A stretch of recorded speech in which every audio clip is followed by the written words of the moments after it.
Hi guys, welcome back to my channel. 1, 2, 3.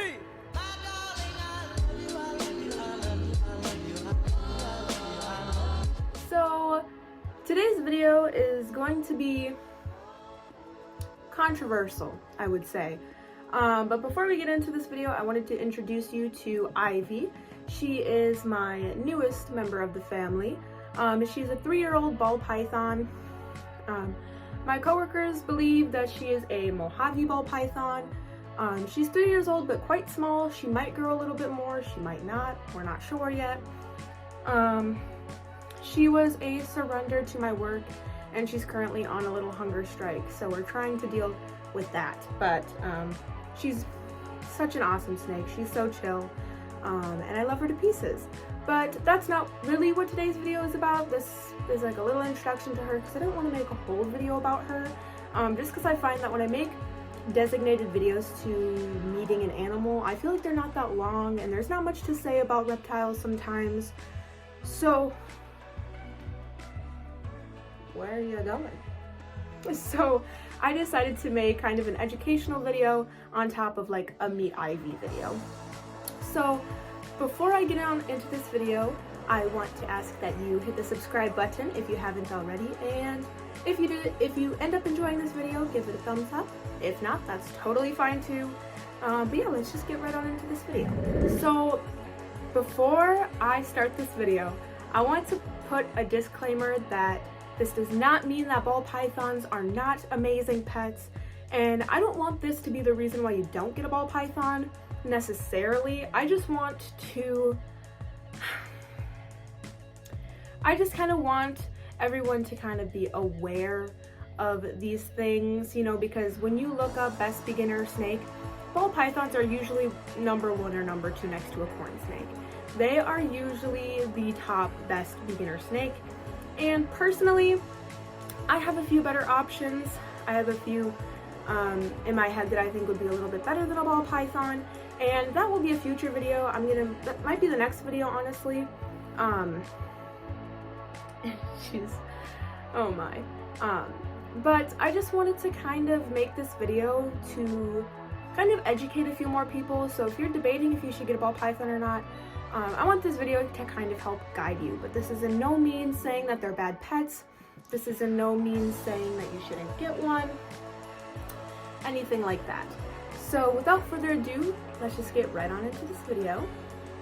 So I don't think I've said this yet, but you probably read the title, but this is why I believe that ball pythons are not the best beginner snake. I think that they make good beginner snakes in a sorts, but not the best beginner snake, and here's why. So the first thing is their humidity requirement. For me personally, humidity is a super hard thing to achieve, especially right now. It's still winter here, and my house does not hold very high humidity. So we've been... Are you bobbing at my snake, Benvolio? I think I caught him bobbing. That's kind of gross. But in the dead of winter and having an old house, humidity is something very, very hard to achieve. And these guys need quite high humidity, and that can be something very hard to achieve, especially depending on where you live. If you live in a dry state that gets very cold during the winter, especially during winters, it is very hard to achieve high humidity. And that's just one thing that I really want you guys to kind of think about is, are you able to kind of overcome humidity problems? Are you able to kind of figure out ways to keep that humidity up and things like that? That is currently a problem that I am struggling with, as I have another snake that you guys have not met yet, and Ivy that you guys are just meeting today, that both require humidity, and it is something that has been very hard to achieve in this time of year that I'm trying to move around and get over this bump. The second thing, and if you know anything about ball pythons, this is a huge thing, is their hunger strikes. These guys love to just not eat. And if anything in their enclosure is wrong, they won't eat. If they are not just feeling it, they won't eat.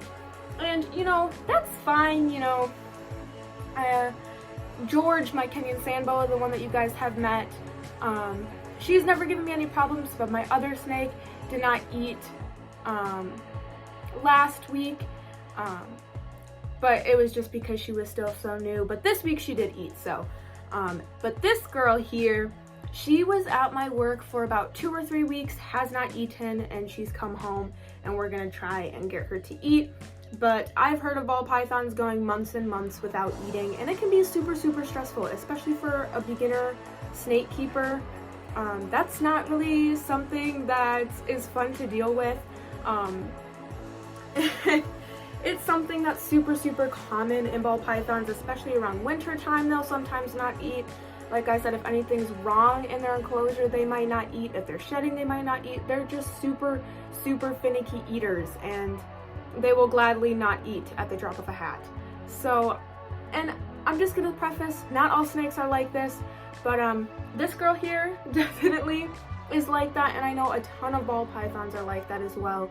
I just really want to make sure that, you know, you guys don't get scared when your ball python doesn't eat or something like that.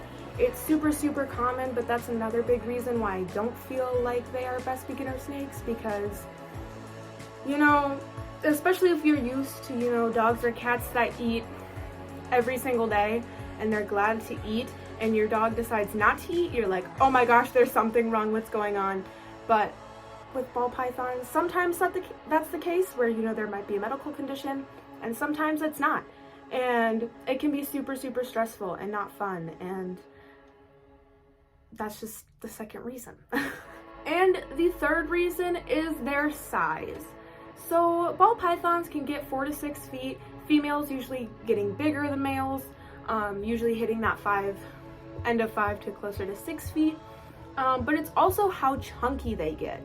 So a few things come along with this size that I'm going to be talking about. One is going to be their food. Ball pythons, because of their girth, they're going to have a lot bigger meals, which means, you know, medium or large mice or small to medium rats. And I know for sure, if I started out with a ball python, especially this size, I would not be comfortable feeding that, especially coming from a fellow rat and mouse lover. That's not something that I would be comfortable with, and that's just something that you really have to keep in mind. Pinkies, I don't really mind feeding, as much as bad as that is to say. But you know, when it gets to the larger meals, that is kind of when I'm like, oh, my heart. And that's just something that you really have to keep in mind. These guys don't eat anything but rodents, and if you can tell by her girth, she's gonna eat quite big meals, and that's definitely something you want to keep in mind. Ma'am, get away from my face. The second thing that kind of ties in with their size is going to be their tank size. They are going to need a 40-gallon or larger adult size. Now, it may not seem that bad, especially because, you know, they're not super, super active, so you probably could get away with a 40-gallon. She's in a 40-gallon right now. But it is still something to keep in mind. If you don't have a lot of space, or you have many other pets and you are kind of getting low on space or something like that, definitely keep their tank size in mind, because they're going to need quite large tanks, and you got to make sure you have room for it. I know with this girl, having 2 snakes already and a bearded dragon, I had to do some rearranging to get this girl's tank to fit in this house. And I have a house, and, you know, size is already becoming an issue for me. So definitely keep that in mind. They're going to have quite large tanks, and you got to make sure you've got room for it. And then the last thing to kind of tie in with their size is that it can be quite intimidating because they're so large. Now, I want to preface that they're usually the biggest sweethearts. They're amazing. They're just big puppies. But definitely keep in mind that their size can be quite intimidating, especially as adults. Despite them being known as the most docile snake, if it's your first snake and you get a snake this large, you might be quite intimidated. I know I sure as heck was when I first met a adult ball python. I was like, oh, that thing is huge. And I was a little thrown off by their size. You end up getting used to it, and they're super sweet and docile pets. But I just want to preface that, you know, you don't have to have the whole big and bad act. I know sometimes their size can be quite intimidating. She doesn't look too big right now because she's all balled up, but she's about, I would say like 3 feet. So she's definitely quite small. I'm not sure if she'll end up growing anymore, but if she does, I wouldn't be surprised. Hi, my love. Hello. But yes, those are all the reasons why I feel like ball pythons shouldn't be counted as the best beginner snake. I definitely think there's other snakes that would be better for starters, but like I said, this is no means a video bashing ball pythons or anything, hence I have one, or a video telling you not to get one. These are just things that I want you to definitely keep in mind when considering a ball python. They are such amazing, amazing snakes, and they're super docile, and they're usually super, super sweet, but these are just things that I really would like people to keep in mind before deciding if a ball python is right for them. Yes, if you guys would like to see more of Ivy, or more of me, or any more of my pets, hit the subscribe button down below if you haven't already, and if you did enjoy this video and agree with me, hit the thumbs up button. If you don't agree with me, that's perfectly fine. Hit the thumbs button up anyway. Sure, I'll go with it. But yes, that is all I have for today. You guys will definitely be seeing more of Ivy because I love her and she's amazing. But yeah, that's all I have for today.